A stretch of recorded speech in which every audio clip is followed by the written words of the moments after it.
Las islas surgieron del océano, primero como islotes aislados, luego los cayos se hicieron montañas y las aguas bajas, valles. Más tarde, las islas se reunieron para formar una gran isla que pronto se hizo verde, donde no era dorada o rojiza.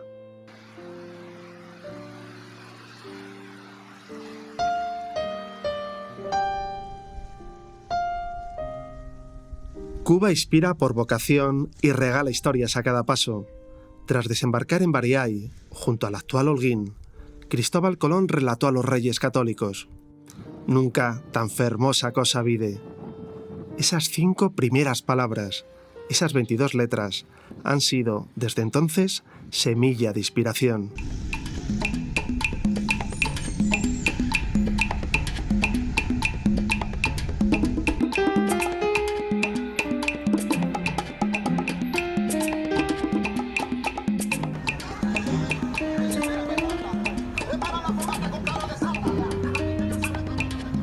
Porque la gente a veces no tiene una idea clara de lo que es Cuba. A veces la imagen que tienen de Cuba es una imagen un poco que depende más de la Cuba que se vende en los medios que la realidad.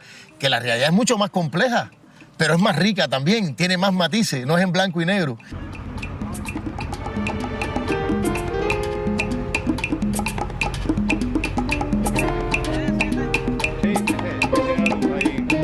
Tenemos el sol, tenemos el mar, tenemos una cultura pintoresca, una mezcla de cultura que nos favorece tremendamente. Tenemos la música.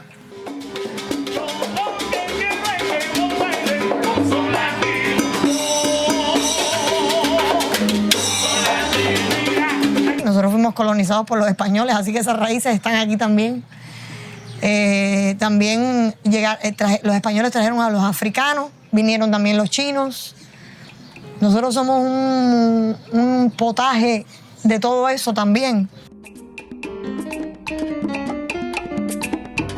El hecho de que seamos capaces de incluso con heridas, pasarnos la mano, echarnos un poco de agua y yodo y seguir caminando y seguir tratando de hacer lo que podemos, es lo que nos identifica y nos ha permitido que una pequeña isla del Caribe haya sido capaz de ser mucho más grande que su geografía.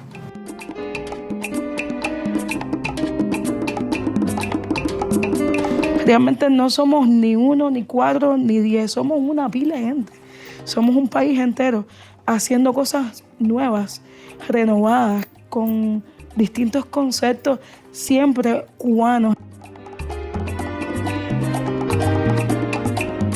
La improvisación es una de las cosas que nos define, que nos da de comer, pero es confuso, ¿no? Porque mucha gente piensa que esto es algo que está relacionado con la revolución, con el proceso de empobrecimiento que hubo después de la revolución.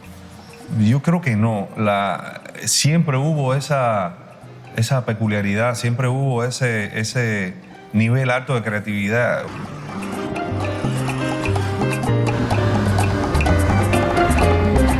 Los cubanos tenemos como una filosofía de vida de que hay que ser valiente para ser cubano, ¿no?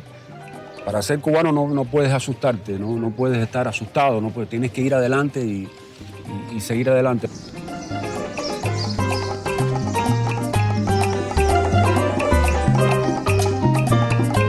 Es muy especial cuando el cubano sale al mundo y pone en escena todo ese maridaje, ¿no? Como decir. Y hay algo de los pueblos extranjeros que los hace sentir como conectados, como atraídos, porque hay una esencia de ellos que en principio estuvo en Cuba. Y tú contestando. Las islas son islas y siempre son ricas en ese sentido. Y la búsqueda conduce a descubrimientos y a encuentros. Tengo mucho tiempo en Cuba para escribir porque no hay cine de estreno, no hay internet. O sea, tienes todo el tiempo del mundo. Es como vivir en los años 60. Cuba Cuba es súper fuerte, un país chiquito, una isla chiquita, súper fuerte culturalmente, y es increíble cómo la gente la quiere, cómo la gente quiere la cultura cubana.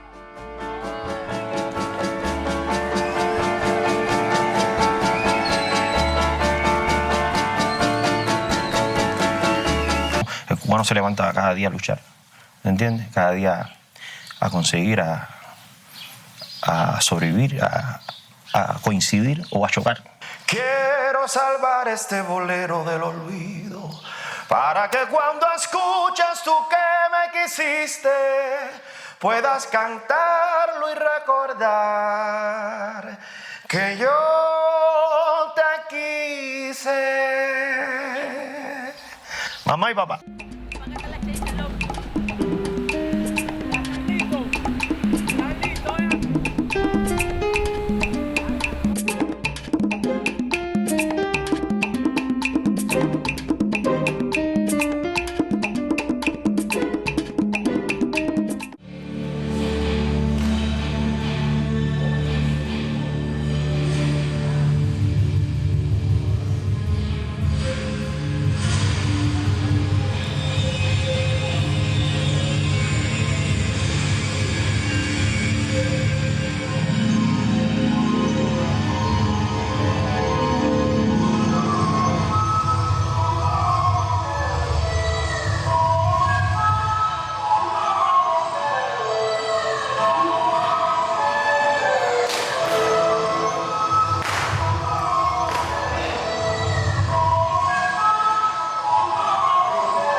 Oriente y Occidente son los dos puntos cardinales de Cuba.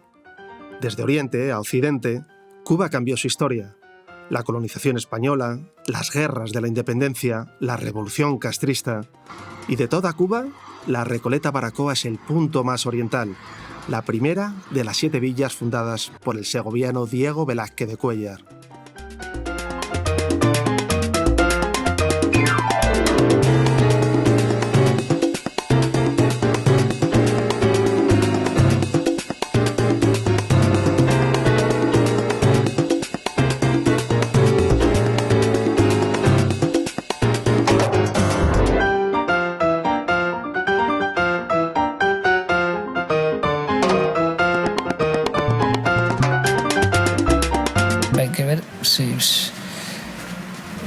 Si Picasso hubiera nacido en Baracoa y no hubiera una escuela en Baracoa, habría que ver cómo Picasso se la habría arreglado para ser Picasso. Lo que te quiero decir es que el factor del contextual y de los momentos, ¿no?, en los que se vive y de los tiempos en que se vive tienen una influencia tremenda, ¿no?, decisiva.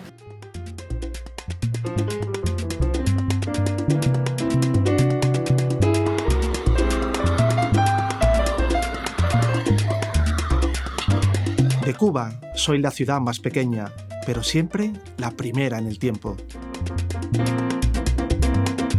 Su primer alcalde fue Hernán Cortés, y aquí dejó Colón la Cruz de Parra, la única que se conserva de las 29 que plantó por toda América como símbolo del dominio cristiano. También recuerdan al cacique Atuey, primer héroe cubano por oponer resistencia a los españoles. Ser héroe nacional en Cuba es una profesión de riesgo, y Atuey terminó en la hoguera. De una población de 100.000 indios, apenas llegaban a 5.000 un siglo después de la colonización.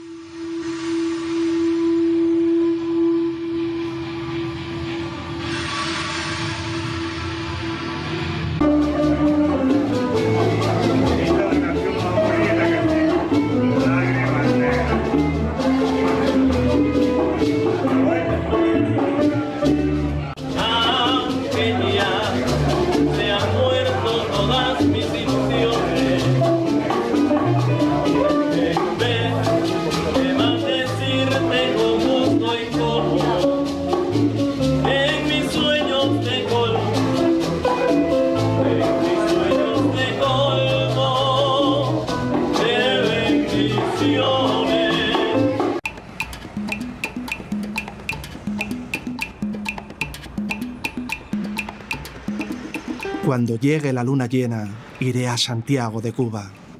Iré a Santiago en un coche de agua negra. Iré a Santiago. Eterno Federico García Lorca.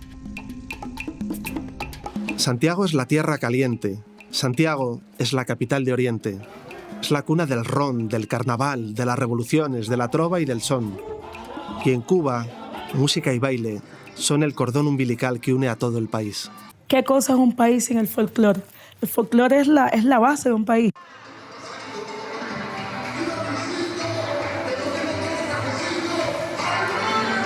Para ser cubano hay que entender el folclore cubano. Como para ser sueco hay que entender el folclore sueco. ¿Sabes? Es simple. Lo leñaba en la mañana y lo leñaba en mediodía. Lo leñaba por la noche, daba leche todo el día. Cuba es una fábrica de músicos que siempre va a dar que músicos, artistas, y de aquí a 50 años, 100 años siempre va a haber, porque eso es lo que siempre ha pasado. Estaba Benny Moré, Omar cuando estaba joven, Elena Buque, Xiomara Faro también, mucha gente, muchas bolas de nieve, Chucho Valdés también.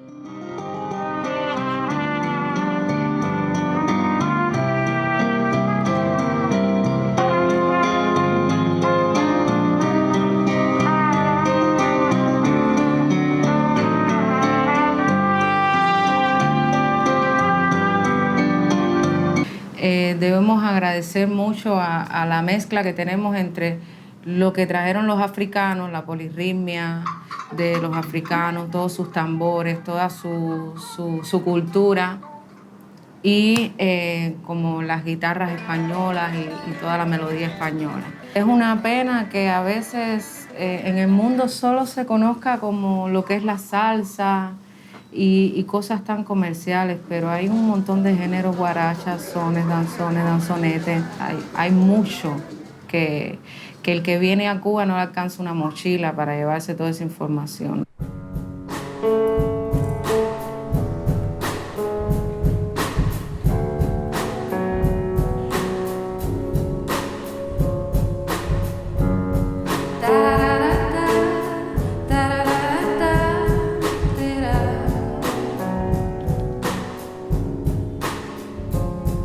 Yo aprendí que la mayoría de las veces las cosas no son lo que parecen, que somos una especie que se especializa en mentir para así construir un porvenir. Eso me ha creado a mí un conflicto, y es que a mi mujer le gusta bailar. Y ella prácticamente ha dejado de bailar porque, bueno, dice que yo soy un aburrido y que mis amigos son unos aburridos que no bailamos. Pero es un problema también de carácter nacional. A ver, yo si voy a una discoteca en alguna ciudad europea y me muevo, paso inadvertido. Si yo trato de bailar en Cuba, la gente se ríe, porque somos tan crueles que el que no sabe bailar bien, pues es mejor que no baile, y ese es mi caso.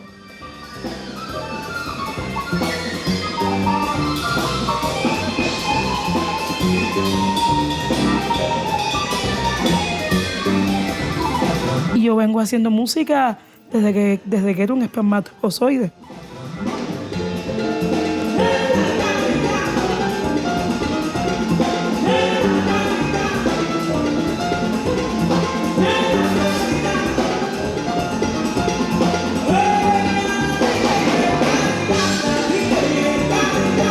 En mi casa somos musicales, pero no somos músicos, ¿sabes? Entonces, todavía si yo viniera de una familia donde son músicos de profesión y lo veo en la casa, la gente tocando piano y estudiando, pero en mi casa cantaban rumba cuando se iba la luz. O sea, era lo mejor que encontrábamos. El ocio era, dale, timba, canta ahí, porque habían unos apagones increíbles, ¿no? Y en esa época ese era el ocio de las casas más humildes. En Santiago se conserva la casa del colonizador Diego Velázquez. Es el edificio más antiguo que sigue en pie en Cuba, tras sobrevivir 5 siglos a huracanes, terremotos y guerras. En la misma plaza se alza la catedral donde a los 8 años y medio bautizaron a Fidel.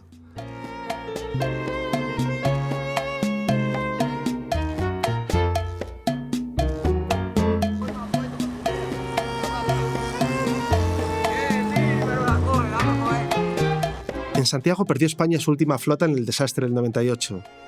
Y en su cementerio descansan los restos de los próceres de la patria, Carlos Manuel de Céspedes y José Martí, a los que se han unido las cenizas de Fidel.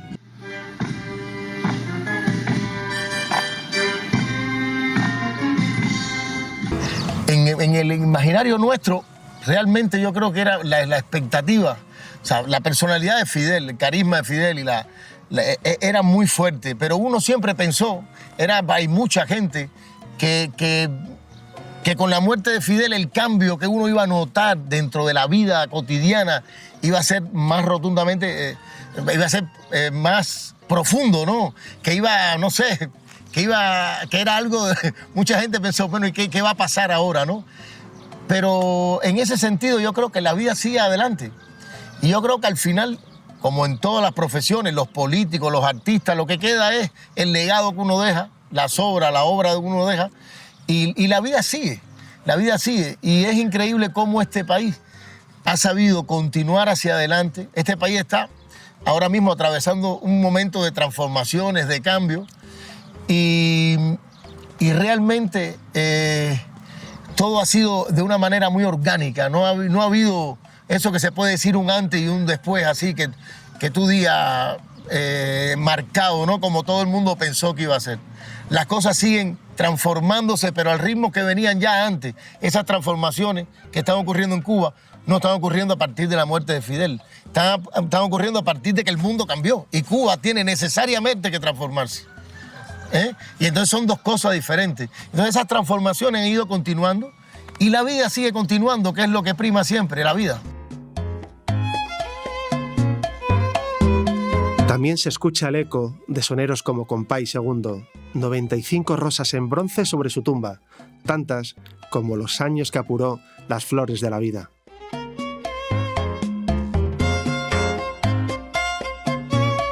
Cuando Compay II en Santiago de Cuba me entregó en un casete pequeñito así, me dijo que ahí había algo que él pensaba que era un son. Me dijo, es un son, pero vamos a ver si se puede hacer algo con eso.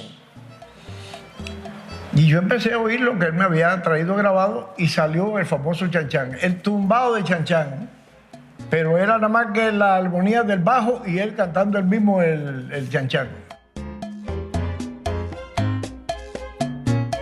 El éxito de Buenavista Social Club sorprendió a todos, ganó un Grammy e inspiró el documental de Wim Wenders. La verdad que yo creo que ni Wim Wenders sabía lo que iba a pasar, porque lo primero que se nos planteó fue que se iba a hacer un vídeo para promocionar el disco que se había hecho. Pero cuando el disco coge y da un jonrón con la base llena en el 9º inning, que da un golpe y empieza a venderse cientos de miles, de decenas de miles de discos, centenas de millones, empieza a alargarse aquello y paró en una película que fue nominación a Oscar. Un jovencísimo Obama fue uno de los 8 millones de compradores del disco. Ya como presidente, quiso que fueran los primeros cubanos en medio siglo en tocar en la Casa Blanca. Obama dijo que aún él estaba joven cuando compró el disco de Buenavista Social Club. Él nos recibió con muchísimo cariño, nos saludó, nos dio la mano, se tiró la foto con nosotros. Guardamos su foto como recuerdo, como cariño. Creo que fue un momento muy bonito y además histórico. Y nos sentimos muy agradecidos de que el presidente de los Estados Unidos nos invitara a la Casa Blanca. Yo no sé, pero me parece que fuimos los primeros cubanos, hemos sido los primeros cubanos en ir a la Casa Blanca.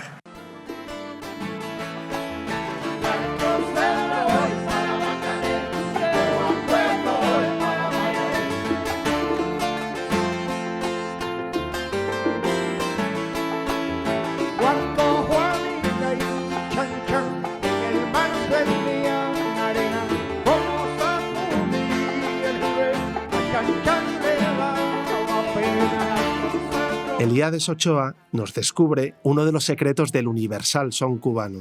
Yo buscando el sonido del tres, como campesino que soy, tengo el instrumento este que uso de hace muchos años, que es una guitarra pero con una adaptación distinta.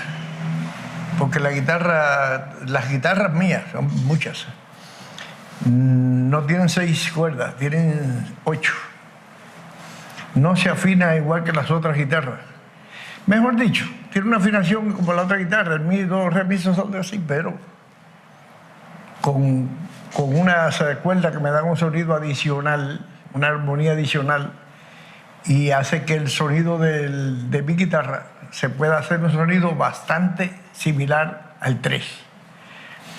Es un invento guajiro. No, esto es una creación de Elías Ochoa.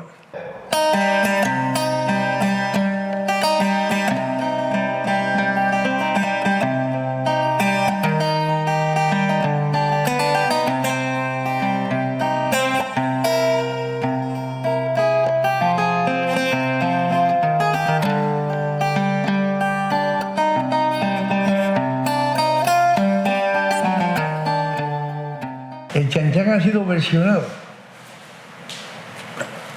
yo no sé, en todos los ritmos que puedan haber, en todos. A mí me costó un poco de trabajo hacer la parte, bueno, se quedó así, como yo lo hice cuando me lo entregó Segundo, así se quedó el chancán y así está, en cualquier tema, y cualquiera que lo toca o lo que hace lo mismo que yo hice cuando me lo entregaron. Pero yo me sentí un poco extraño a la hora de sacar la prima, la guitarra prima, al chancán por los cambios de armonía que tenía, ¿no? Hasta que lo logré. Lo logré y así se quedó el chancán.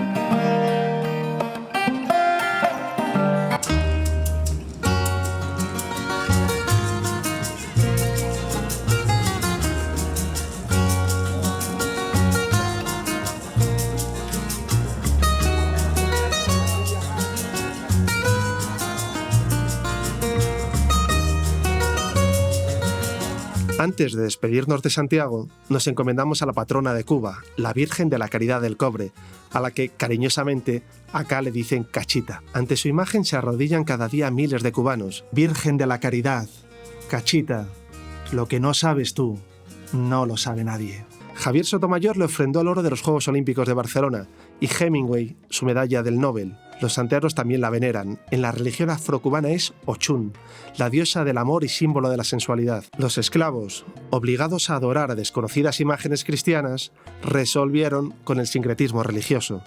Se postraban ante vírgenes y santos, pero en realidad rezaban a sus dioses africanos.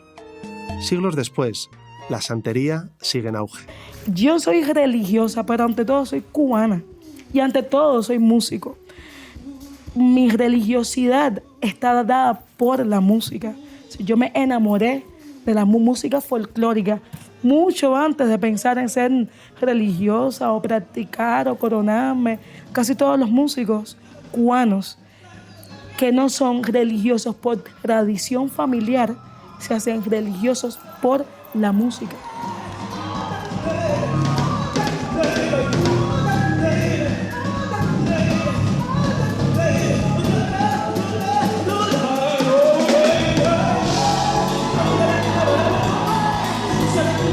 A veces la gente en el mundo me dice, ay, yo quiero hacerme santo. La gente que no sabe de eso. Y mira, muchacho, tómalo suave, que eso es un proceso que tienes que entender y tienes que amar.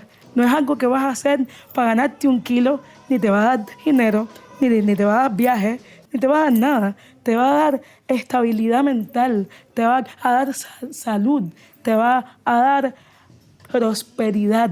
Pero no money, olvídate de eso.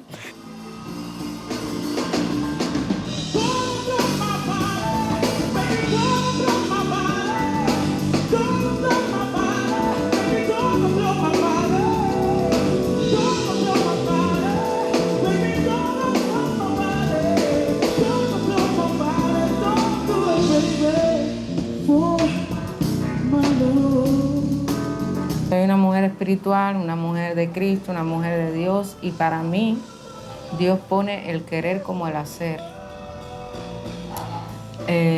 Yo he menguado mucho mi propia persona para que la vida de Dios se manifieste en mí.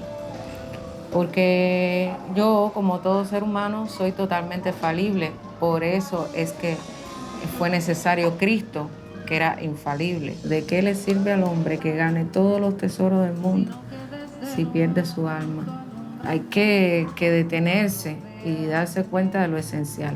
En una película, en cualquier cosa que quede, cualquier cosa que tú estés dando a luz para la humanidad, tienes que detenerte y pararte en lo esencial. Vive, vive, vive, vive, por amor de Dios, vive, en la paz que sobrepasa el dolor más profundo, y perdona al que te besa con gran dolor al mundo. Vive, vive, vive. Por eso no me gusta hacer obras sin estar inspirada, porque cuando tú tienes inspiración, hay un lenguaje ahí que va más allá de la razón y de lo que tú puedas comprender.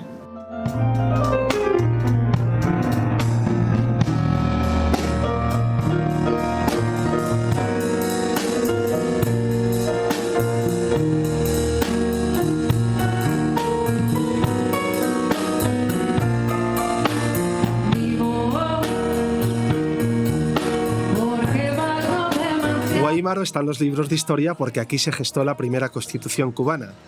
Fue el 10 de abril de 1869.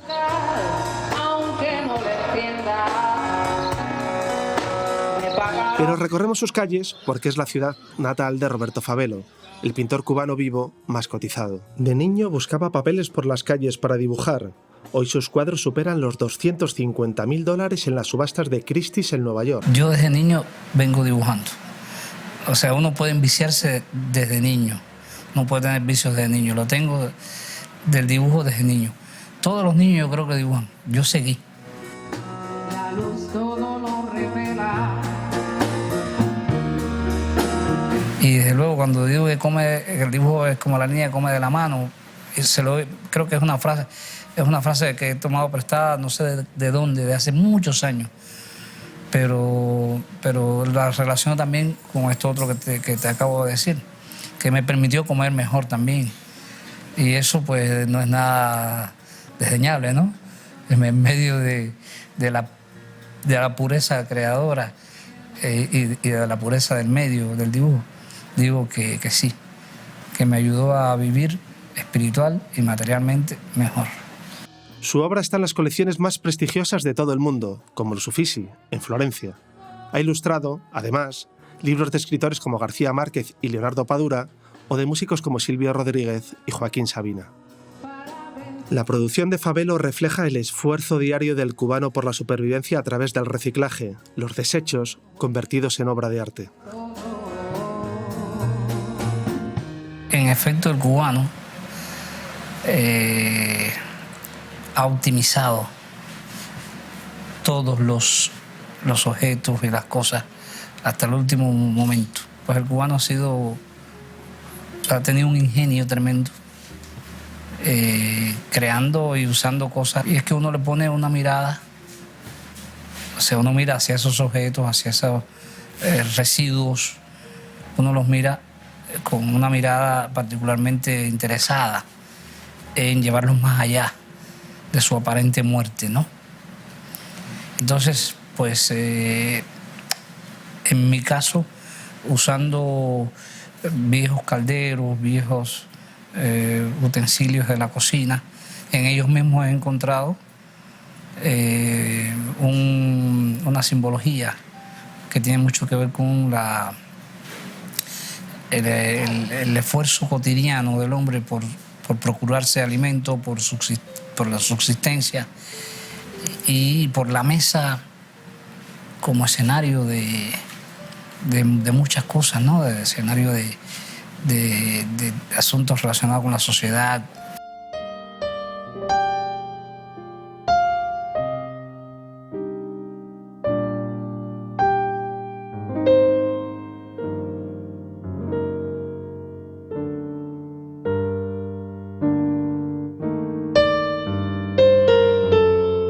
Esto no puede ser un proceso frío, porque yo tengo un componente racional, o sea, pero soy básicamente emocional. Soy muy emocional, creo yo.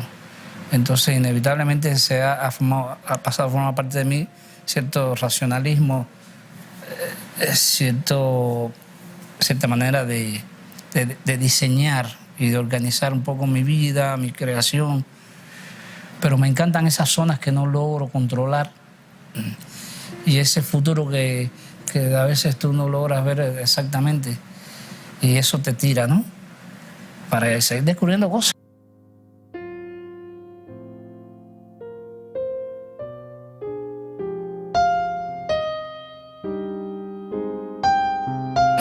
Siempre le digo a mis amigos y colegas y discípulos míos, siempre les decía, no te lamentes ni te quejes, porque al final en el juicio de la historia del arte tú tienes que llevar la obra ante el tribunal del juicio final de la historia del arte. Tú llevas la obra. Si no la llevas, te tienes que salir de la fila.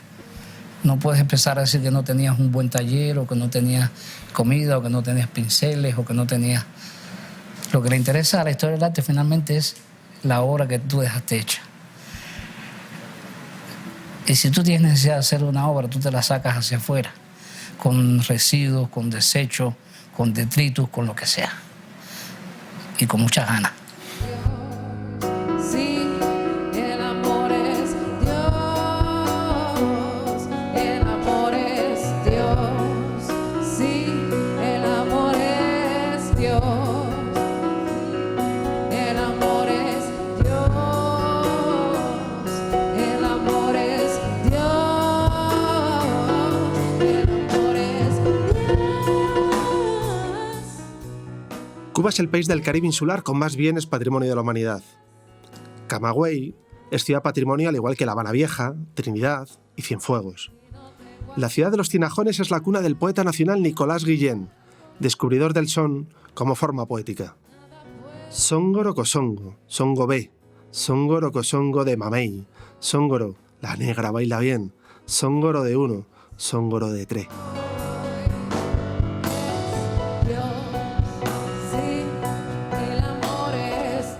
En Camagüey también nació el artista plástico Marco Castillo, de Los Carpinteros, premiados en ferias internacionales como Arco.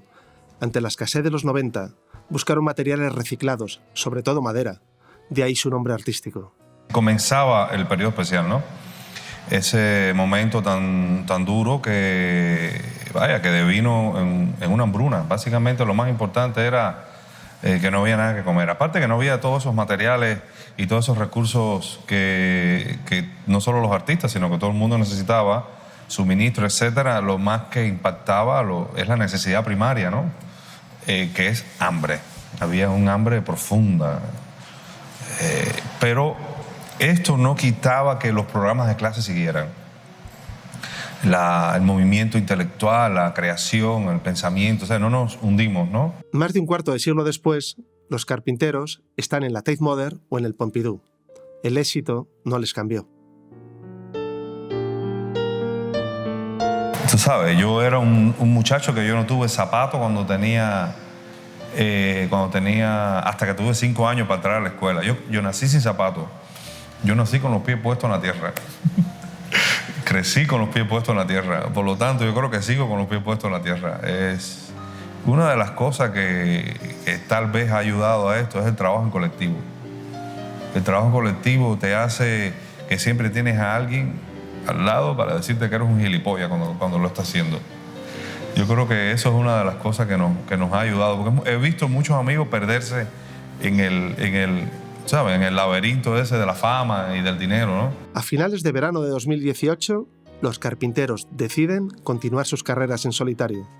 Marco ha regresado al estudio de La Habana, antigua casa del médico de Fidel en Sierra Maestra. Lo abrimos porque se da una oportunidad de comprarlo.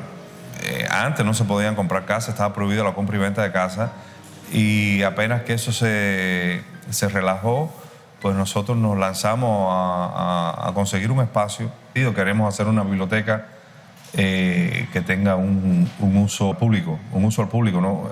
Las bibliotecas en Cuba son muy importantes, porque aquí el internet no tiene ninguna incidencia, o sea, el internet aquí es muy pobre, muy precario. En un mundo tan individual como el del arte, la longevidad de los carpinteros fue sorprendente. Un colectivo tiene chance de existir siempre y cuando se controle el ego. El ego es el veneno que aniquila los colectivos, ¿no? El intento de querer transformar la sociedad y la valentía también de enfrentarse, ¿no?, a estructuras más poderosas que un simple artista, pues eso es lo que hace a veces, lo que genera admiración, ¿no? Y tal vez uno sí pueda influir en el medio más inmediato, ¿no?, en el contexto artístico, ¿no? Y la obra de nosotros, desde luego, ha hecho cosas en ese sentido. Yo no sé si tanto como que queremos cambiar la sociedad, como que la sociedad tiene un impacto en el pensamiento de nosotros.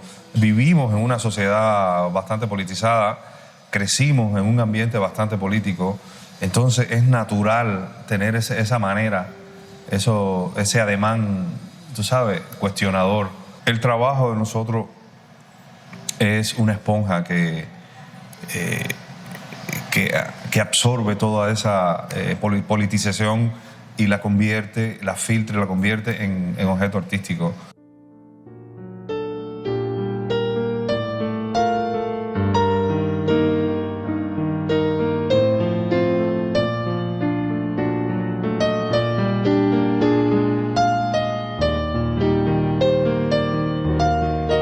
Esta obra está inspirada en el Che, ese que está en la Plaza de la Revolución, uno de los íconos de la izquierda cubana, la izquierda latinoamericana. Y el diseñador estaba muy ofendido porque hacemos esta manipulación, la manipulación perversa, ¿no?, de los héroes y las ideas revolucionarias.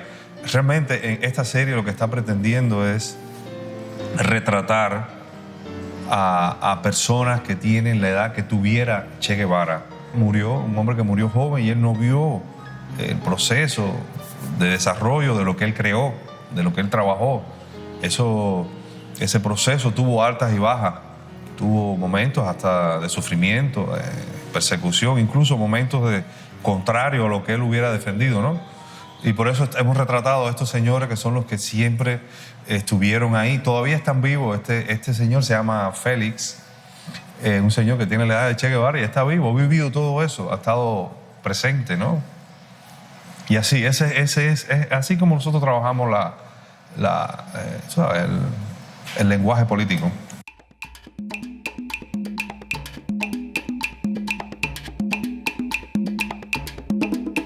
La leyenda asegura que si el visitante acepta un vaso de un tinajón servido por una muchacha, se enamorará y jamás se irá de Camagüey.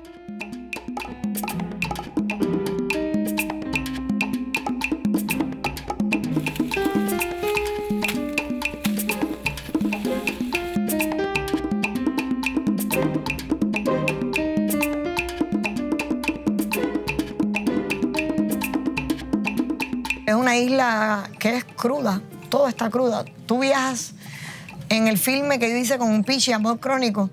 Hay una frase muy famosa que dice: conozca Cuba primero y el extranjero después.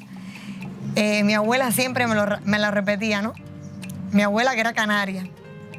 Y era muy cómico porque yo filmando esta película con Pichi, descubrí Cuba y descubrí lo cruda que es Cuba adentro. Cuba, la naturaleza. No hay casi cemento. No es edificio, edificio, edificio. Hay mucha naturaleza.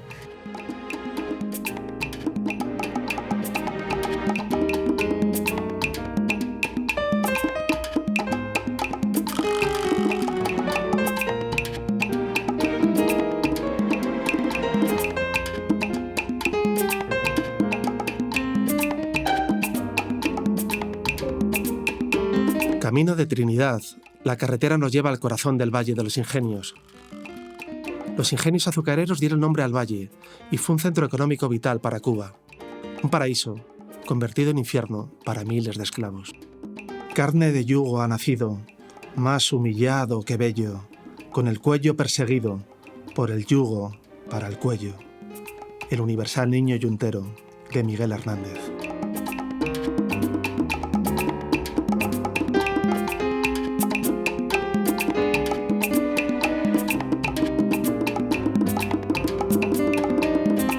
La humildad nace de la casa, de la educación que recibí, la enseñanza y los valores de mi familia, de mi padre, de mi madre.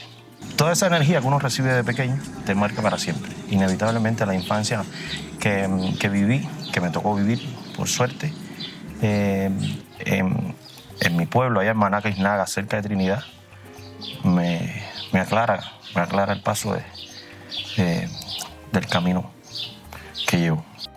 Alain Pérez es el Guajiro Pérez, como le llamaba Paco de Lucía. Fue también el bajista que arropó al maestro durante los últimos 10 años. Había aprendido junto a los más grandes. Lo que he sentido al lado de estos grandes de la música precisamente ha sido el peso de la historia. De Celia Cruz, por ejemplo. Una palabra de humildad, un consejo de Paco. El gran Chucho Valdés, Jerry González. Y estos grandes me han aportado que lo más importante desde el principio y hasta el fin sigue siendo la persona.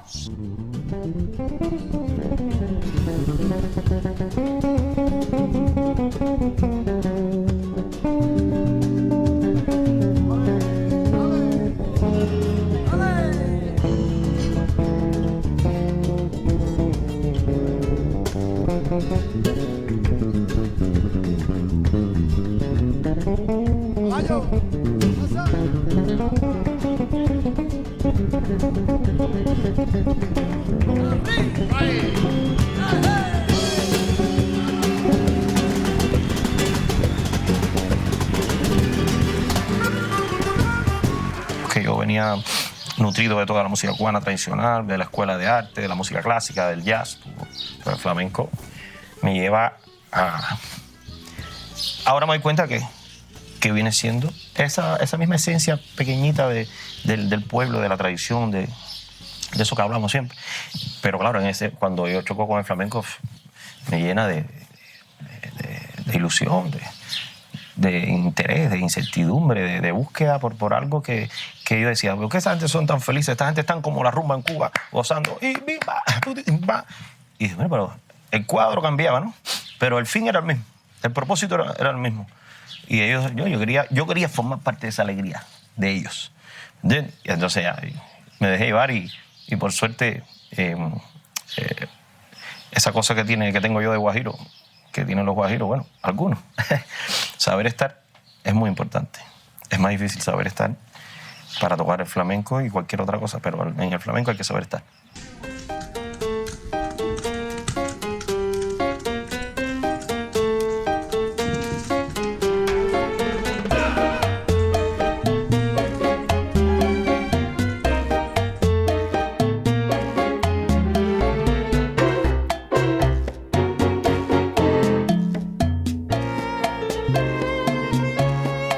Y Cienfuegos es un lugar muy especial porque sencillamente tiene un espacio público maravilloso para que la gente pueda relacionarse, porque es una ciudad donde la cultura siempre fue el primer renglón de la ciudad, el puerto y la cultura. Imagínese usted que fue Caruso y las personas pobres que no podían pagar la entrada en el teatro lo escuchaban desde el parque. Y los dueños del Teatro Tomás Terry abrieron las puertas para que la gente pudiera escuchar la voz de Caruso. Un país como Cuba, donde la cultura ha sido siempre una preocupación de todo el mundo, agradece ciudades como esas que tienen espacios públicos para ver conciertos, para ver retretas, Y yo creo que a mí me gustaría morirme ahí, me gustaría morirme en Cienfuegos.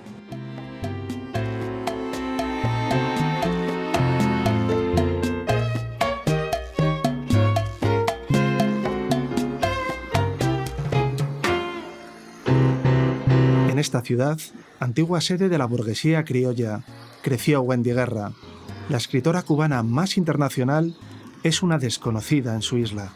Es una buena ortopedia para el ego, ¿no?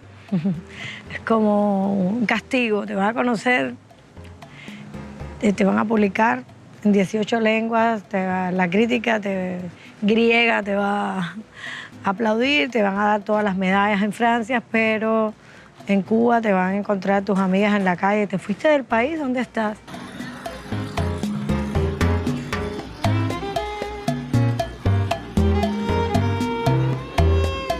En el año 2006 gana el premio de novela Bruguera, que lanza su carrera internacional. Fue el propio García Márquez, su maestro, quien llevó el diario de Wendy a la agente literaria Carmen Balcells.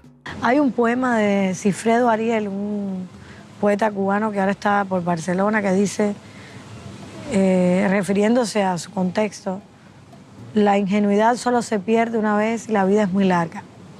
Yo creo que mi pérdida de la ingenuidad o de la inocencia fue cuando gané el premio con Bruguera, con Todos se van, que era una novela sobre el derecho de los padres y los hijos de convivir juntos sin la intermediación de una sociedad que decide por ti lo que vas a hacer con tus hijos, ¿no?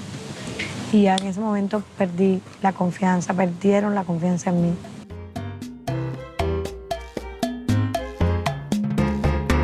El García Márquez es muy costeño. Yo voy a permitirme la licencia de hablar en presente en esta entrevista de él, porque me cuesta mucho hablar en pasado. Y su obra es muy costeña, es muy cubano. Tú sabes, cuando García Márquez ganó el premio Nobel, mi madre dijo, ha ganado un cubano. Es un cubano, escribe como un cubano. Entonces teníamos esa amistad que iba desde la desmistificación de la vida diaria y la sublimación de la escritura como proceso creativo. Yo creo que Gabo es, además de mi abuelo y de mi maestro, es el escritor que más admiro yo en el proceso de escritura, porque lo vi, porque lo sentí ahí a mi lado escribiendo y no creo que pueda yo admirar a alguien más. Pueblo cubano, tú lo ves. El pueblo es la ciudad que más me gusta a mí. Ay, mira, nena de mi vida, que más me gusta. Y Cienfuegos es la ciudad del Benny Moré, el bárbaro del ritmo. No sabía ni solfear, pero dirigía orquestas con un bastón. ¡Qué bárbaro! Pero cosa de mi vida, yo te quiero mucho a ti. Cienfuegos es la ciudad que más me gusta. A mí no me digas que yo no te llevo. Vivir en una isla es estar siendo siempre revisada, observada, como en las provincias, ¿no?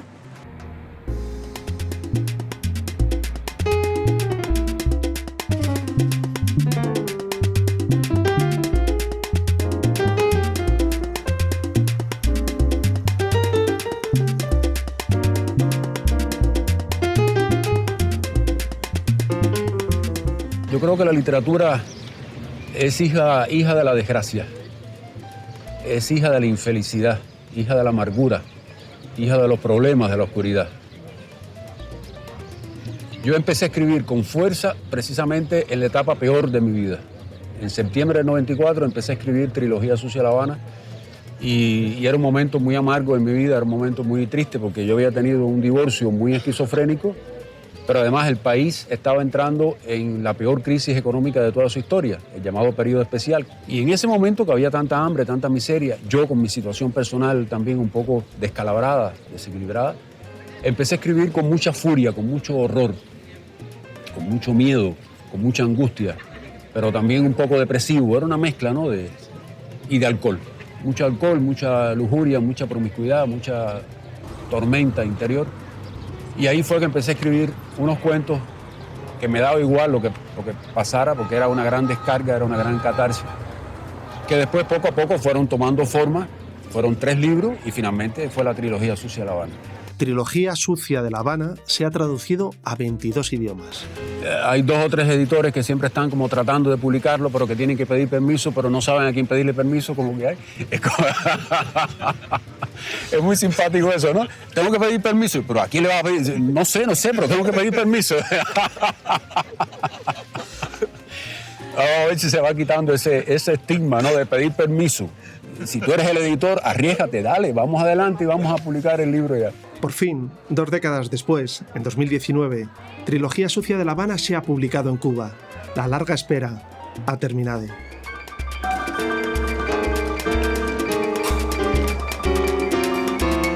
Desde su juventud en Matanzas trabajó como obrero, cortador de caña, vendedor de helados, boxeador y fue periodista 26 años.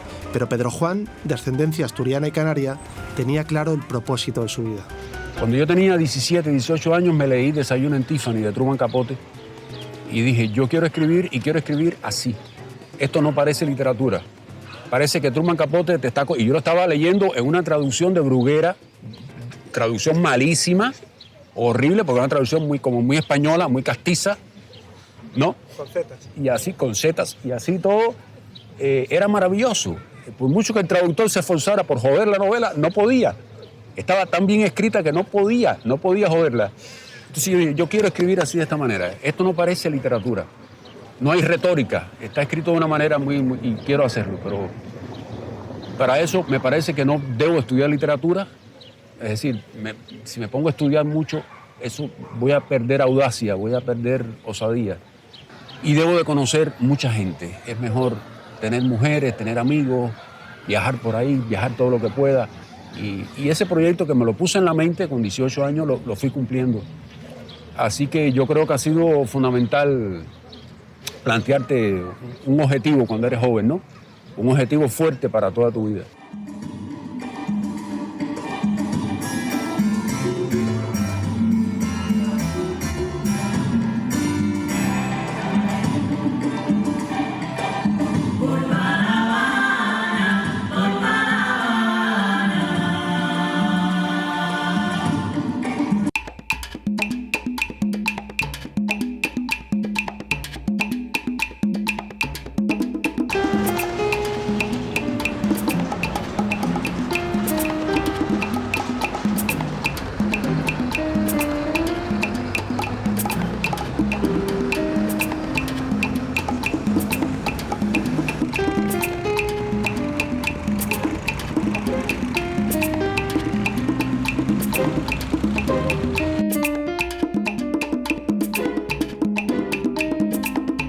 Yo estoy muy de acuerdo con Vázquez Montalbán.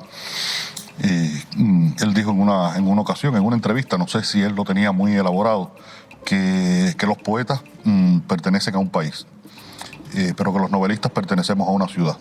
Y yo me he robado esa frase porque creo que yo, más que un escritor cubano, soy un escritor de La Habana. La Habana es tan sustancial en mi obra, la manera de hablar de los habaneros, la manera de comportarse, el ambiente físico de la ciudad. ¿Cuál es su Habana? Digo, bueno, mi Habana es toda y de hecho en las novelas de Mario Conde creo que he recorrido todos los barrios de La Habana. Y esto tiene que ver con ese sentido de pertenencia. Yo tengo un sentido de pertenencia muy fuerte a la ciudad, específicamente un barrio. Yo nací y vivo en una casa que está en un barrio que se llama Mantilla, un barrio que no tiene ningún atractivo especial, más que el hecho de que allí nació mi bisabuelo, nació mi abuelo, nació mi padre, nací yo, y yo vivo en la misma casa donde nací. Y es un lugar que tiene para mí la enorme potencialidad de que nada más que pongo un pie en la acera y hablo con un vecino y entro directamente en la realidad cubana.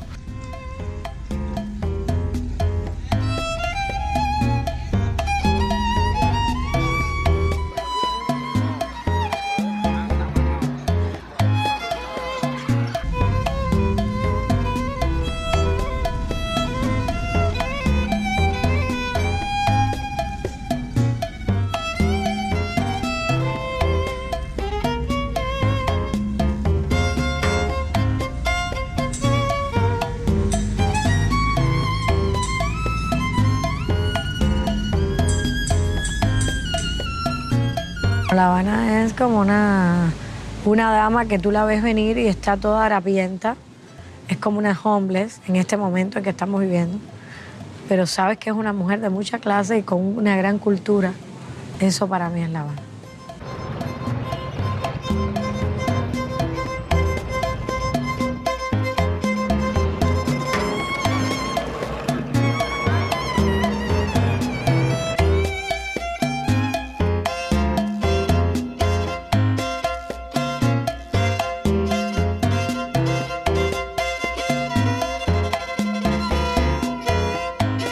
Carlos Acosta no quería ser bailarín.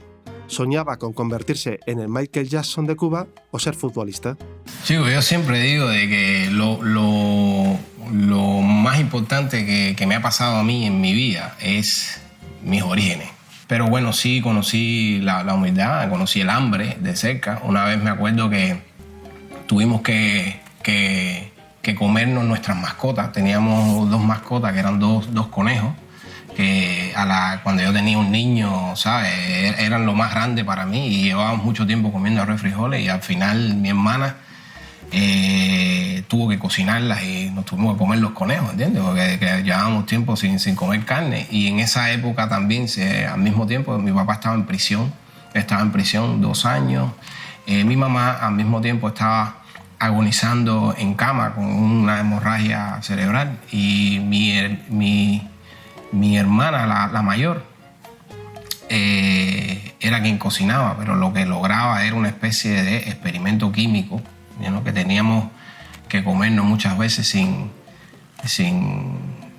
chistar, ¿no?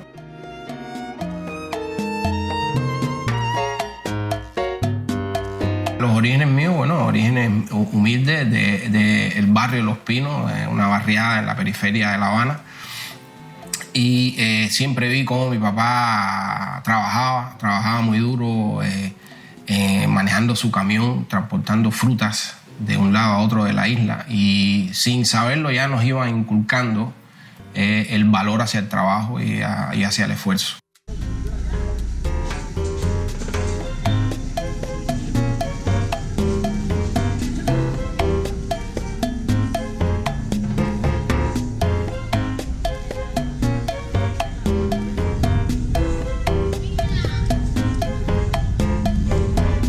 El ballet llegó a mí, como tú sabes, a la fuerza.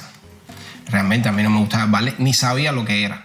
Tampoco mi papá me daba la impresión que tampoco sabía lo que era. Simplemente que a mí me gustaba bailar breakdance y estos barrios callejeros, que lo que hacíamos era cerrar la calle para impedir el tráfico de los autos y ahí practicábamos el breakdance y todo ese baile urbano de los 80.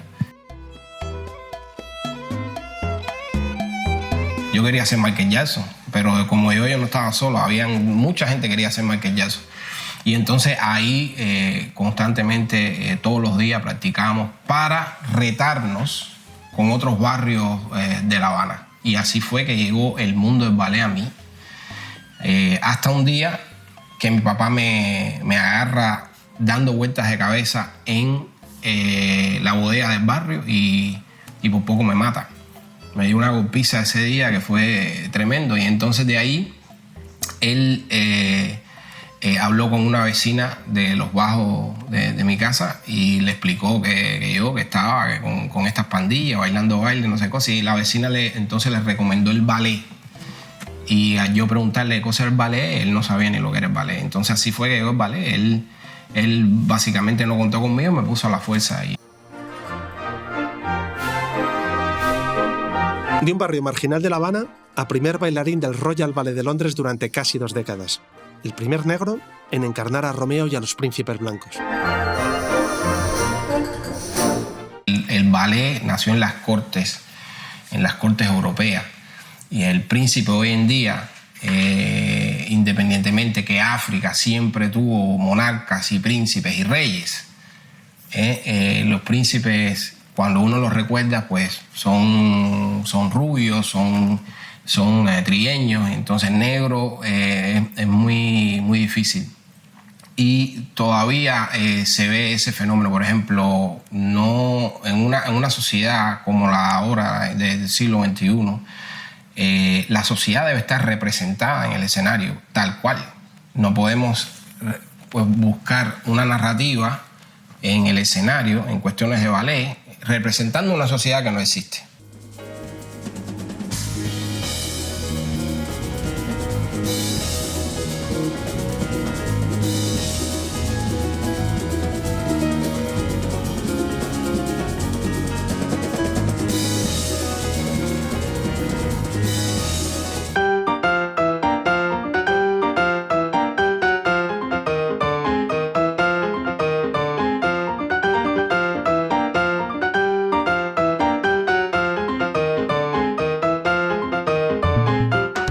porque la única forma de inspirarse es vivir en la calle, vivir con las personas, en la alegría, en las penas. Sin pena no hay alegría.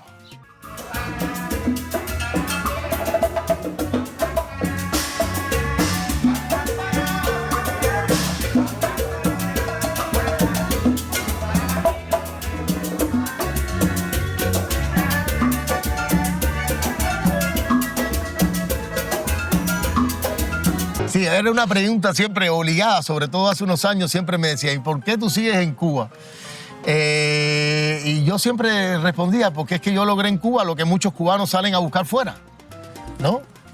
Y entonces, ¿qué sentido tiene que yo me vaya a otro lugar si yo me he realizado como actor, como persona, como ser humano aquí?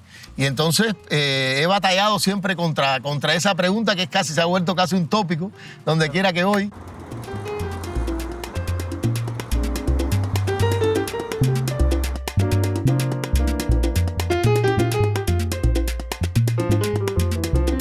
El hecho de vivir en Cuba ha sido una elección personal, una elección libremente escogida.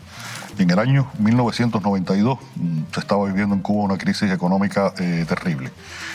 No había nada, no había electricidad, no había transporte, no había comida, no había nada. Y yo visité por primera vez los Estados Unidos, estuve varios días en Miami con mis tíos, con mis primos, y cada vez que iba a alguna parte y alguien me veía, me decía, pero bueno, te vas a quedar, ¿no? Y yo le decía, no, yo voy a regresar. Y creo que en ese momento tomé una de las grandes definiciones de mi vida. Yo había escrito Un pasado perfecto, la primera novela de Conde, había escrito mis primeros libros de los años 80. Todavía como escritor no tenía ninguna visibilidad, ninguna representatividad, pero yo decidí muy libremente ser un escritor cubano, que viviera en Cuba y que escribiera sobre Cuba. Y por eso me quedé, he pasado todas las cosas que hemos vivido los cubanos. Por suerte nunca ha sido a nivel de gran desgracia. No dejé de comer ningún día, hubo gente que dejó de comer. Yo no he lamentado nunca la decisión de quedarme en Cuba.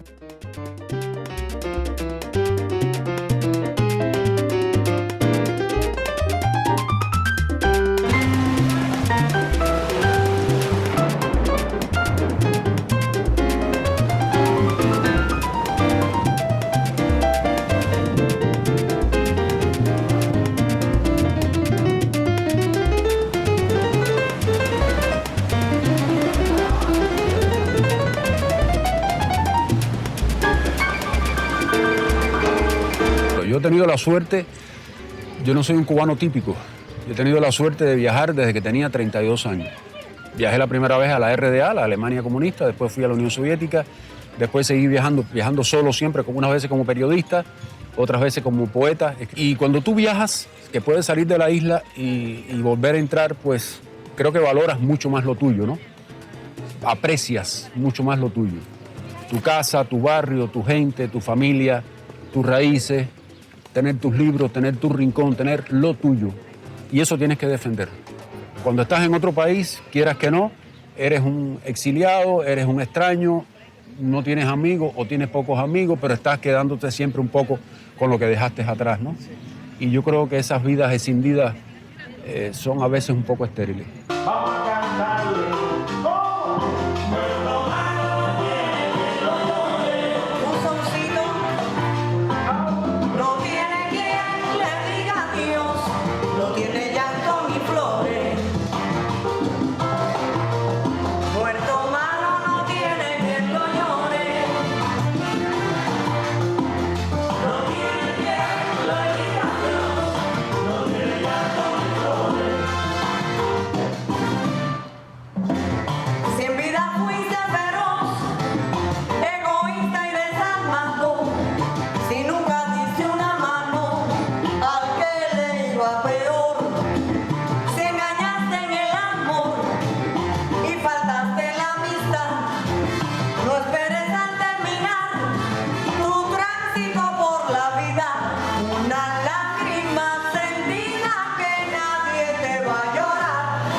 No tiene quien le diga adiós, no tiene llanto. Vuelvo a Cuba porque en el concierto de La Paz es una cosa que no pasa 2 veces en la vida. O a lo mejor sí, pero bueno, que la vida me sorprenda de nuevo. Fueron 1.600.000 personas. Yo vine embullada por el proyecto, porque Juanes, porque Miguel Bosé nos llamó. Él quería una mujer cubana también que tuviera presencia en el concierto de La Paz. Yo le dije enseguida, cuando él nos llamó a Andrés Levin y a mí, yo le dije enseguida, por supuesto que voy corriendo. Y nosotros no teníamos expectativas de lo que iba a pasar. Había mucha energía. Pero a la hora de la verdad, que fue a la hora del concierto, y se reunieron en esa Plaza de la Revolución 1.600.000 personas.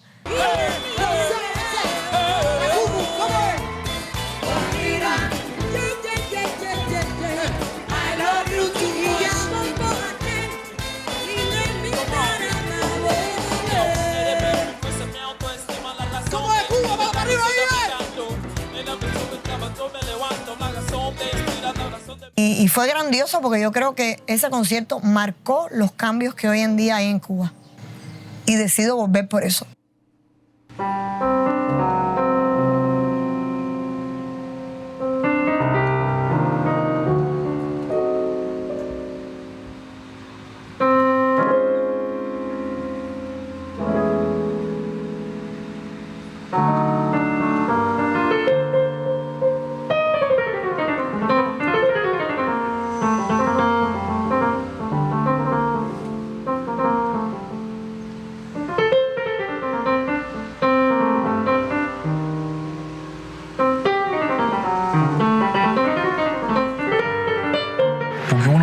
olvidar de dónde uno viene, porque de donde uno viene es lo que nos hace ser quienes somos, ¿no? Y según nuestro pasado, así vamos hacia el futuro, ¿no? Suena bonito cuando uno está por ahí que le digan, oh, maestro, oh, uno de los grandes pianistas, no sé qué, del jazz, todos esos nombres. Pero realmente no me interesa. Yo con que esté mi madre feliz, con que esté la gente que me rodea esté feliz, esté orgullosa de mí, eso, los títulos son muy bonitos. Realmente uno se siente muy bien cuando uno, inclusive cuando uno está en un aeropuerto o está en cualquier lugar, le dice, mira, Fonseca, tu música me encanta. Para mí eres una inspiración. Eso se siente muy bien, ¿verdad? Y realmente me encanta, sobre todo las anécdotas que te conté anterior de que a gente no le gusta el jazz, pero cuando nos ve, etcétera, etcétera. Pero realmente no me interesa. A mí lo que me interesa es que cuando llegue a casa o mis padres escuchen algo de mí, me enteré que estuvo muy bien el concierto, me alegro mucho, etcétera, la bendición, hacer todas esas cosas. Eso es lo que me interesa a mí. Ya los nombres ya vendrán.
La lengua, su trabajo y Cuba son para Leonardo Padura sus tres patrias. Tanto él como el resto alcanzaron el éxito tras un largo camino de esfuerzo y renuncias. Quise estudiar para maestro. ¿Y qué pasó? Que esto es una cabeza pensante. Y ustedes, al que no dice que sí a todo o tiene ideas diferentes, enseguida lo miran mal y lo quieren apartar. ¿Pero qué ideas diferentes son las que tú tienes? Eso es lo que yo quiero saber. ¿Cuáles son? Montar las exposiciones esas con esas cosas horribles. ¿Y qué defiendes tú, chico? Yo defiendo este país. Yo también. Que la gente sepa qué es lo que tiene de bueno. Yo no quiero que vengan los americanos ni nadie a decirnos aquí lo que tenemos que hacer. Yo, por ejemplo, el hecho de que Fresa y Chocolate, que realmente fue una gran oportunidad para mí, después, como hablabas, de estar 10 años haciendo básicamente teatro, en la primera película, tiene una repercusión internacional tan grande que se me abren las puertas del cine iberoamericano. En España, por ejemplo, empiezo a trabajar con el cine español, con el cine latinoamericano, y poco a poco salen proyectos, empiezo a vincularme con ese cine, y yo lo que sí tuve claro es que nunca me desvinculé del cine cubano y que siempre prioricé el cine cubano ante esos proyectos que me llamaban fuera de Cuba. Nunca tuve nada y siempre supe que el único camino posible iba a ser hacia arriba. Pero igual también el destino se crea también. Pero yo tuve esa fuerza, ¿no? Yo tuve esa fuerza de seguir hacia adelante y lidiar con, por ejemplo, la depresión escribiendo o creando. Y al final me llegó la oportunidad necesaria para al final cumplir mi destino, ¿no? Y yo creo también que yo tuve esa suerte, ¿no? De tener esa humildad y de tener esa necesidad de gritar, de bailar al mundo y decir dónde estaba yo, que yo también existía, que yo también podía.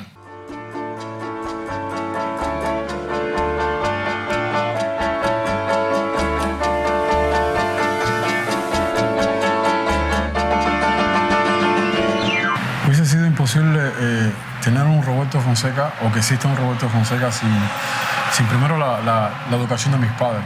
O sea, la educación de mis padres para mí es lo más sagrado que tengo yo, porque gracias a eso me han hecho comprender ciertas cosas de la vida, etcétera, etcétera. Segundo, la locura de mis hermanos, que son los que me han guiado por el camino de la música, ¿no?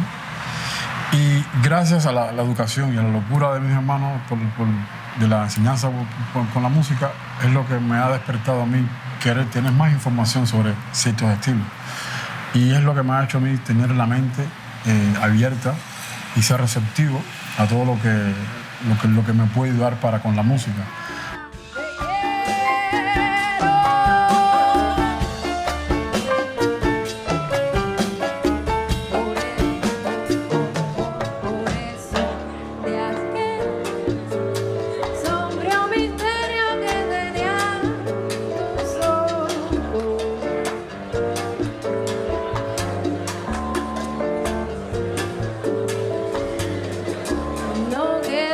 El momento que llego a firmar un contrato con Universal o estar parada en los premios Grammy o estar parada en Viña del Mar, realmente los escenarios para mí son una plataforma donde yo tengo la oportunidad de proyectar el carácter que ya tengo formado, ¿no?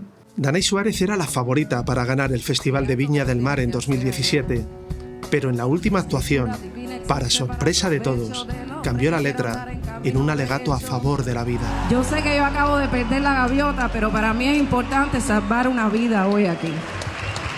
Muchas gracias. Sale la bolsa, mi madre, mi padre, por los hijos de mi amor que no nacieron. Ahora veo el enemigo y no le veo, no es contra sangre y carne que peleo.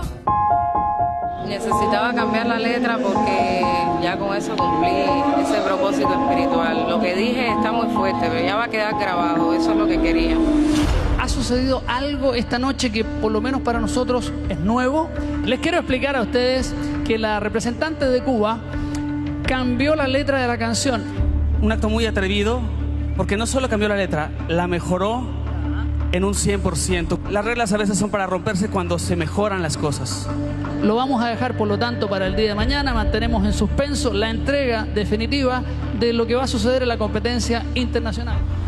Lo que pasó en Viña del Mar, sobre todo, es que yo iba con una canción que tenía unos principios muy bonitos, unos valores como la elegancia, solo es cosa de ego, la ropa con la que mejor me veo es la del alma. Pero ya la canción con la que sustituí eso, dije, ok, aquí hay mucha audiencia, Dios puso eso en mi corazón. Dije, pues ya ahora voy a someter esa palabra que es tan de la razón y ahora voy a dar una sentencia espiritual, ya que la música salva o destruye. La música te da vida o te condena. Tú quieres conocer la condición de un país, mira a ver en qué tiene puesta su fe. Pero tú quieres conocer la condición de una generación, analiza qué están escuchando. El amor es Dios, sí, el amor es Dios, el amor es Dios, sí, el amor es Dios, el amor es Dios, el amor es Dios, el amor es Dios. Yo soy ateo. Más que ateo, soy agnóstico. Pero yo creo que Dios existe. No sé si esto es posible. No sé si esto es posible.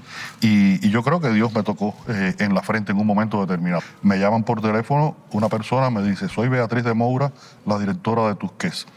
Y cuando yo oí aquello, dije, bueno, este es el peor chiste que alguien me puede hacer. Porque para un escritor cubano de Cuba que no ha publicado prácticamente fuera, que lo llame la directora de una editorial como Tusqués y le diga, es que queremos publicar tu novela, me llegó tu novela y nos interesa.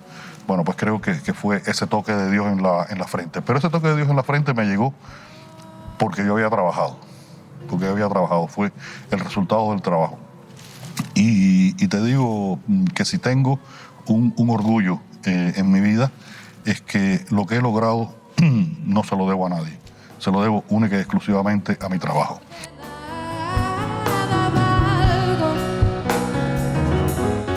Nada puedo hacer con lo que tengo, con lo que soy. Es Dios, sí, el amor es Dios, el amor es Dios, sí, el amor es, el amor es. El amor es Dios, Dios, Dios.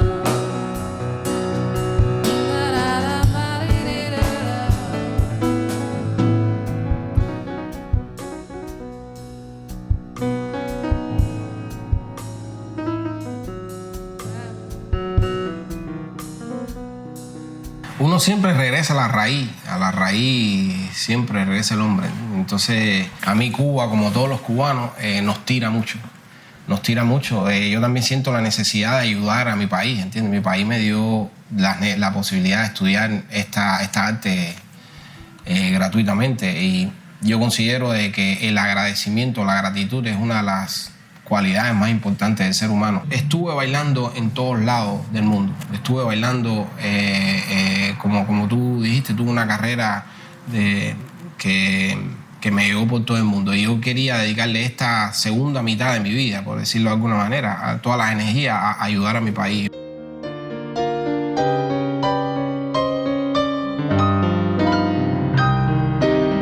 Desde su fundación internacional, Carlos Acosta quiere restaurar un faraónico proyecto inacabado.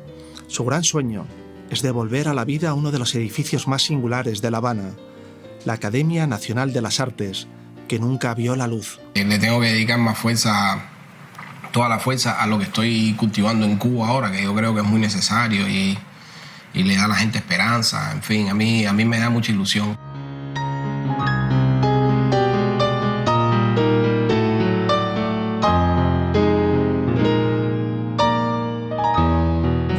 Personas que tienen mi edad, que bueno, yo ya te dije anteriormente que estoy entre los 20 y la muerte, tenemos la responsabilidad de cuidar, no darle lecciones de vida a las nuevas generaciones, inspirarlos de una manera bonita, que se interesen más por el conocimiento, por leer.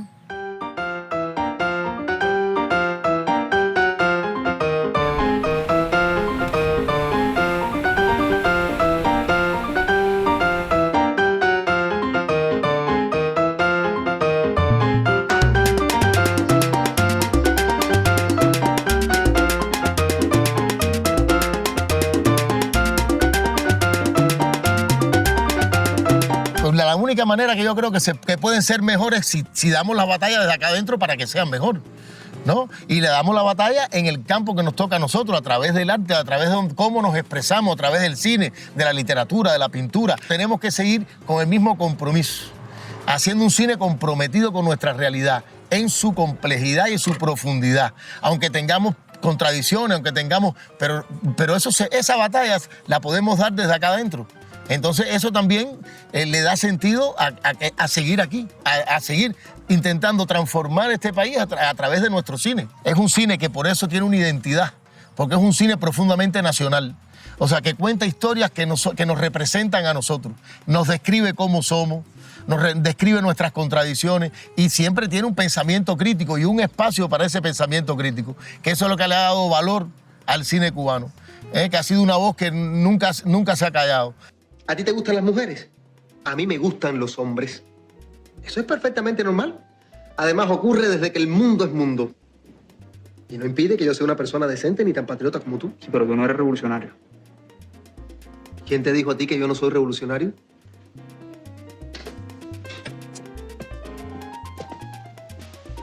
Yo también tuve ilusiones, David. Siempre he tenido ganas de fundar una pequeña escuela como la que hizo Gao en San Antonio de los Baños, García Márquez, mi profesor, para enseñar un poco el corta y clava, porque a escribir no te enseña a nadie. O sea, un poco la estructura, porque sé que hay historias maravillosas latiendo en el interior de la isla sobre todo.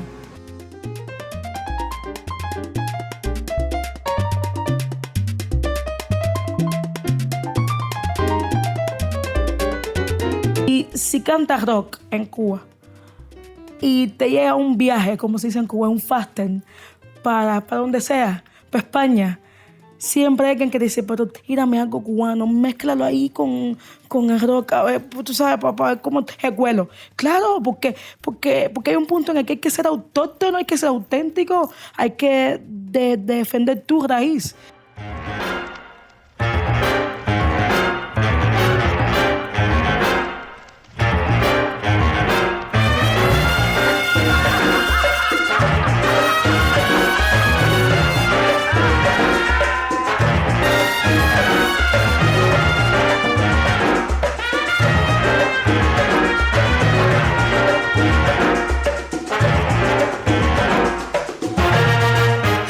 Y entonces yo soy uno de estos, los que defiende la cultura, y por eso fue un poco así el disco de Abú. Con Abú la intención era mostrar la cultura cubana.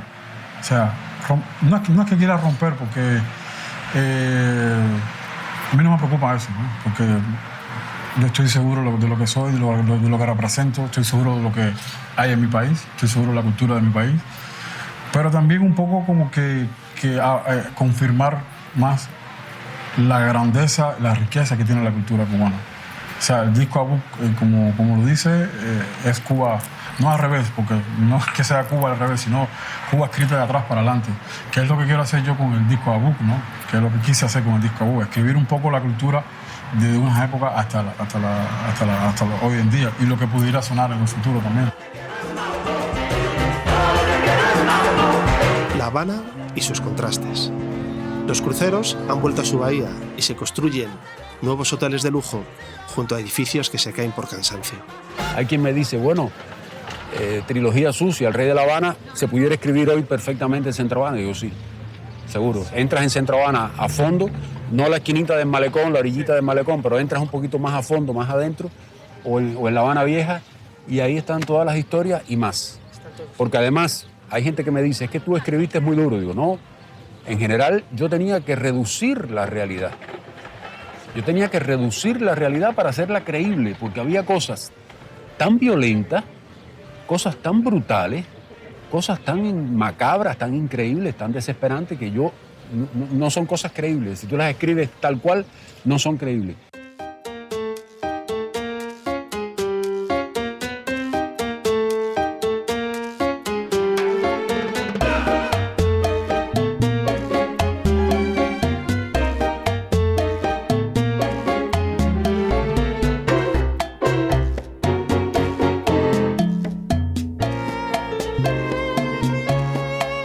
En el caso de lo que es la arquitectura, casi todas las construcciones en Cuba de antes del 59 y un poco después, nunca se les pasó la mano, nunca se arreglaron, nunca tuvieron mantenimiento. Entonces no solo mi edificio, sino que mi situación, aunque ya llegar a vivir en un edificio apuntalado es como el verdadero peligro de derrumbe, ¿no?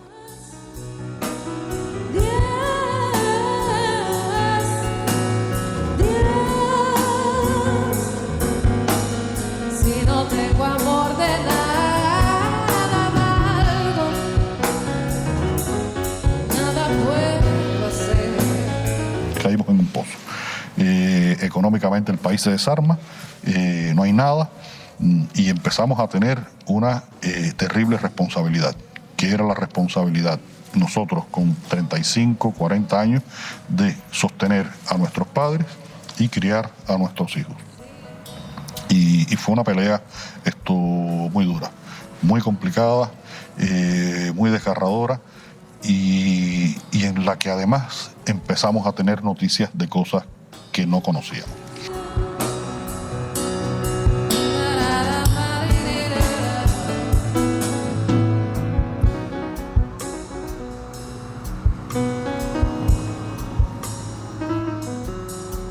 Fueron muchísimos años de confusión, muchísimos años defraudados, muchísimos años de desencanto, porque a partir del año 90, 91, que te das cuenta que el proyecto político de Cuba empieza a desmigajarse, ¿no? A convertirse en otra cosa.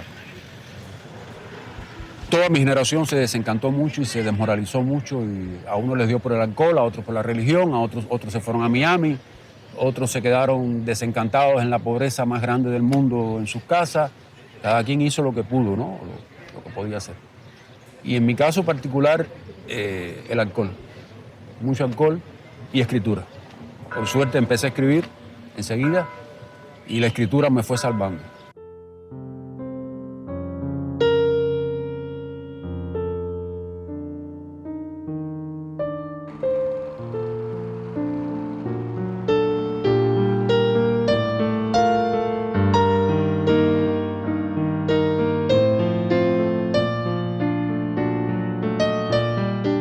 Que lo que ha mantenido en pie a Cuba ha sido compartirnos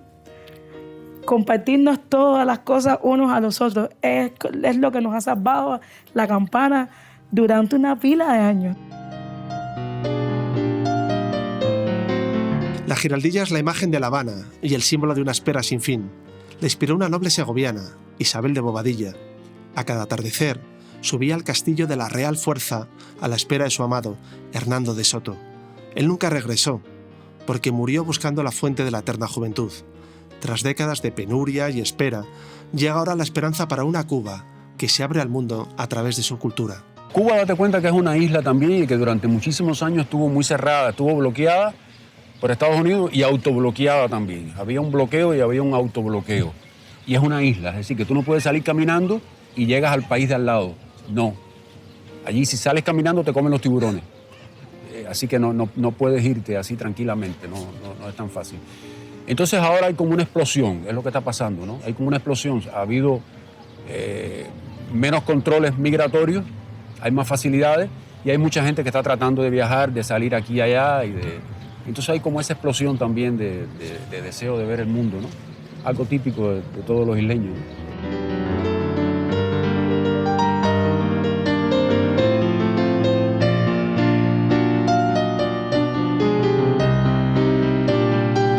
Entonces la revolución ya no es eso que creíamos, algo inamovible. Es algo que ha ido mutando, como decía Marx, es algo que se crea y se destruye, ni se crea ni se destruye, solamente se transforma. La revolución se ha transformado. Y lo que fue la revolución dogmática se ha convertido en un nuevo revolucionario que ahora tiene una clínica en Nueva York.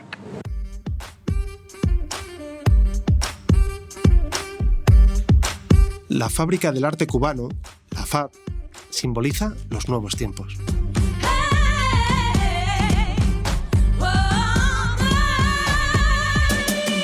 No se tuerce la verdad, no se puede cambiar, no se acomoda tu imparcial no se sostiene en la mentira, aunque la sepas explicar, tu copia se parece, pero no es... El concepto de fábrica de arte sobre todo se crea con la idea de darle cabida a todas las manifestaciones del arte. O sea, cuando digo todas, son todas, ¿no? Acá en Fábrica de Arte Cubano tenemos diseño gráfico, diseño industrial, arquitectura, moda, danza, teatro, música.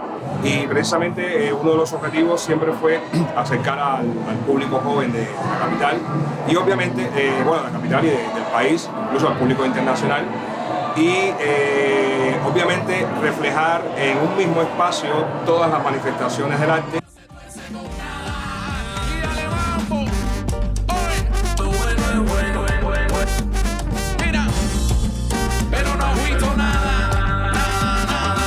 Nosotros estamos enamorados del trabajo que hacemos. Defendemos mucho a nuestro director X Alfonso. Es una cosa así que alguien me preguntaba casualmente de España, pero se pudiera replicar esto. Y yo decía, no es por simple, no sé, no por halagar demasiado, pero hubiese que clonar a X Alfonso. O sea, necesitaríamos otro X Alfonso porque tenemos a un artista liderando un grupo de artistas y eso es muy importante. Aquí llueven bendiciones que depuran todo eso. Yo he visto a muchos necios que aprender cuando de la gloria desciende el peso. Oye, ay, pero no he visto nada, tampoco has hecho nada y te lo hemos dicho todo. Ay, pero si juegas con lodo, no pretendes ensuciarte con nada, porque lo bueno es bueno y no se tuerce con nada. Cuba se está abriendo al turismo y el turismo es fundamentalmente donde descansa el futuro del desarrollo de este país, donde se pueden encontrar los recursos para sostener la utopía de alguna manera, ¿no? De una educación y una salud pública gratuita, de tantos proyectos que hay bonitos. Para sostenerlos se necesita dinero.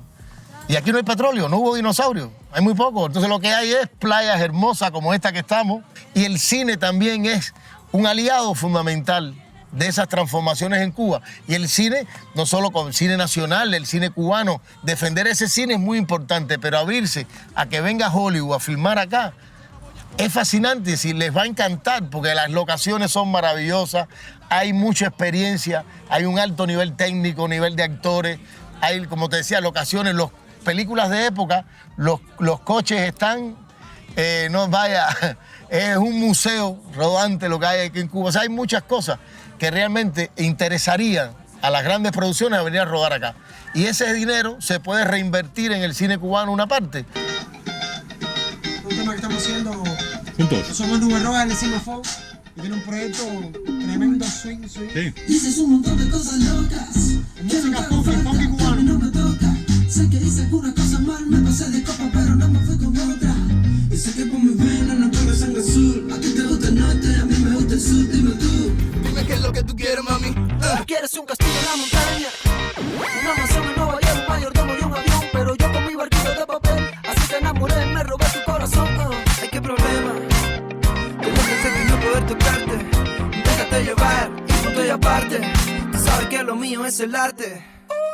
Hey, oh, tú estás pa' mí, yo estoy pa' ti. Ven, dámelo.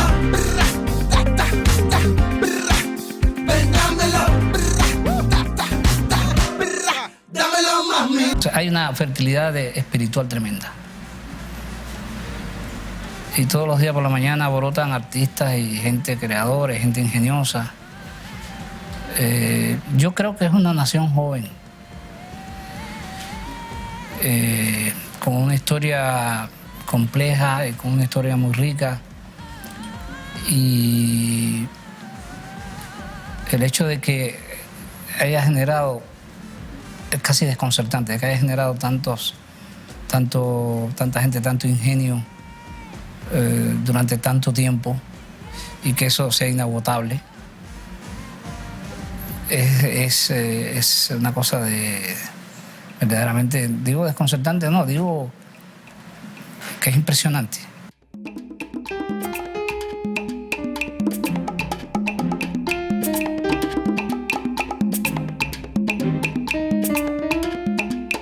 Pero La Habana tiene un ritmo, un color, eso es otra cosa. He tratado de hablar del color y del olor de la ciudad, porque son elementos que la distinguen.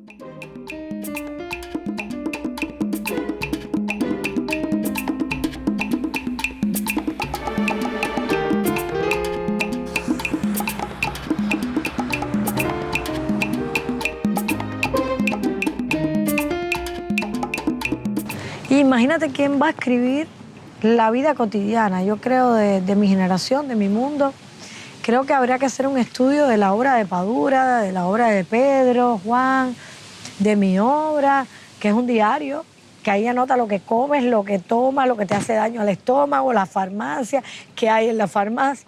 O sea, que son nuestros libros los que van a trascender no por la literatura, sino por la condición de archivo histórico.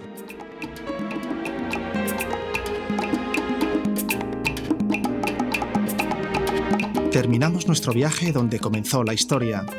El templete, en la Plaza de Armas, conmemora la fundación de La Habana en 1519, hace ya 500 años. Pero este final es solo un principio.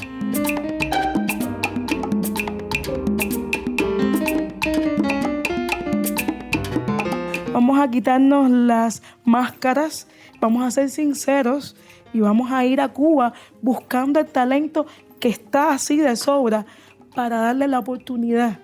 Y se van a dar cosas muy lindas. Pienso que hay que ser más sincero. El mundo tiene que ser más sincero con Cuba. Y Cuba, a su vez, tiene que ser más claro con el mundo, más abierto con el mundo. También yo creo que es dando y dando. Mira, esto es una tradición. Esto en la religión afrocubana se utiliza para limpiar el espíritu, que es coger el tabaco al revés y limpiar a la persona con el humo. Vamos de derrota en derrota hasta la victoria final.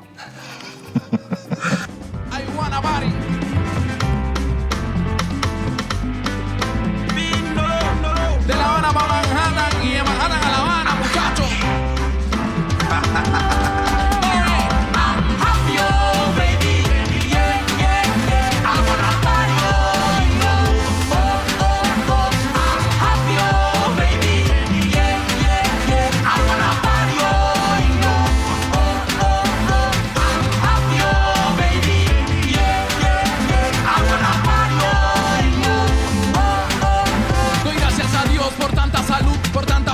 Por tanta virtud, por tener amigos donde no hay amigos, porque mis tinieblas se volvieron luz. Ahora quiero que nadie me pueda a mí contagiar ni me vaya a pegar su amargura. Soy feliz, que hablen lo que vayan a hablar, ni pagando a mí me capturan. Y si tú tienes, la gente habla. Y si no tienes, la gente habla. Y hasta por gusto, la gente habla. Oye, mira que la gente habla. Yo estoy happy, oh, baby. Oye, con la mano arriba que se baila. I wanna party, oh.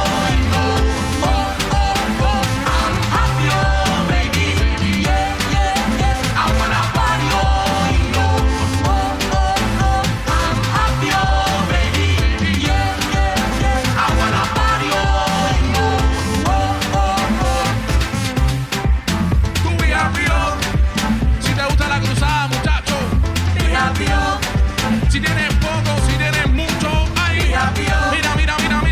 Y si tú tienes, la gente habla. Y si no tienes, la gente habla. Ya está por gusto, la gente habla. Oye, mira que la gente habla. Yo estoy happy, oh, baby, I wanna party, oh, esta se sube. I'm happy, oh, baby, I wanna party, oh, I'm happy, oh, baby.